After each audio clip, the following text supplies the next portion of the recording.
What is the syntax for defining a lambda expression in Kotlin? Do Kotlin lambdas make your head spin? Struggling to grok the syntax even after reading tutorials that make it seem easy? You're not alone. Learn the insider secrets for demystifying Kotlin lambda expressions in just 5 minutes so that you can impress colleagues and stop getting stalled on basic coding tasks. Winds of change were blowing as I embarked on my quest to conquer the syntax of lambda expressions in the Kotlin language. Like the great African explorers searching for the source of the Nile, I ventured forth into unfamiliar territory, armed only with determination and a thirst for knowledge.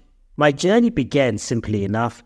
I started with the basics: how to declare lambda parameters, body, and return types. The concepts came swiftly, like a herd of wildebeest thundering across the Serengeti, yet mastery remained tantalizingly out of reach, as if masked by the mists rising from Table Mountain's mighty peak.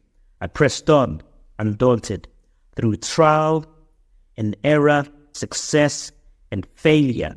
The intricacies of lambda syntax began to reveal themselves to me.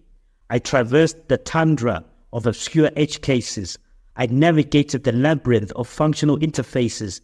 I fended off hordes of compiler errors like a hardy band of African warriors fending their homestead, until finally I stood triumphant at the summit. The kingdom of lambda expressions lay before me, surrendered and subjugated.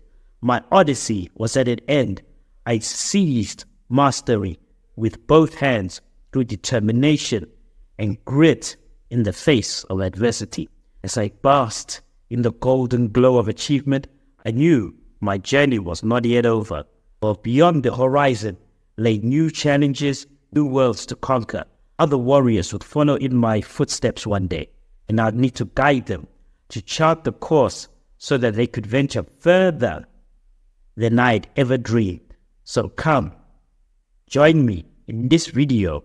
I'll go into more detail about the syntax of lambda expressions in Kotlin.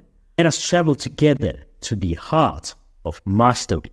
In Kotlin, lambda expressions follow a specific syntax pattern. They are defined using curly braces and can optionally take parameters and return a value.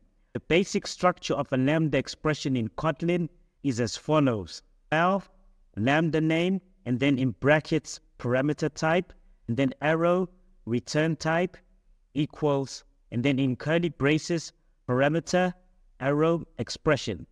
Now, let's break down the different components of the syntax. Val lambda name.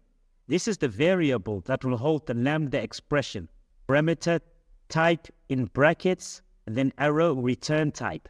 This specifies the type of the lambda expression. It includes the parameter types in parentheses followed by the arrow, and then the return type, and then parameter. This is the name of the parameters that the lambda expression takes. Expression. This is the body of the lambda expression where you can write the logic for your function. For example, here is a lambda that doubles a number. Val double equals, and then in curly braces, x of type int, and then arrow x times 2. We can also call it like a regular function. Val result equals double, and then 5 in parentheses, which is double times 5, which is 10. Now the full explicit syntax looks like val double of type int, arrow int equals, and then in curly braces x, arrow x times 2. But in most cases, the types can be omitted thanks to Kotlin's type inference. Now some other example lambda expressions in curly braces, arrow, and then in quotation marks default value, which is an example of no parameters.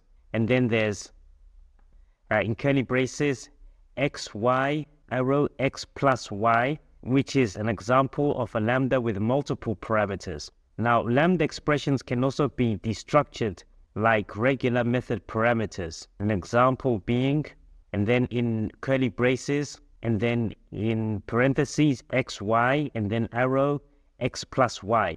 Now overall, the syntax is very flexible, but always follows the same underlying structure: parameters, arrow, body. That being said, are you tired of those pesky runtime null pointer exceptions crashing your apps? Let us now take a look at another feature of Kotlin, null safety. With Kotlin's built-in null safety, you can say goodbye to worrying about NPEs. Instead, leverage the power of strict compile time checks to catch issues early while writing cleaner, safer code. Learn how Kotlin makes handling nulls simple and intuitive in this quick video.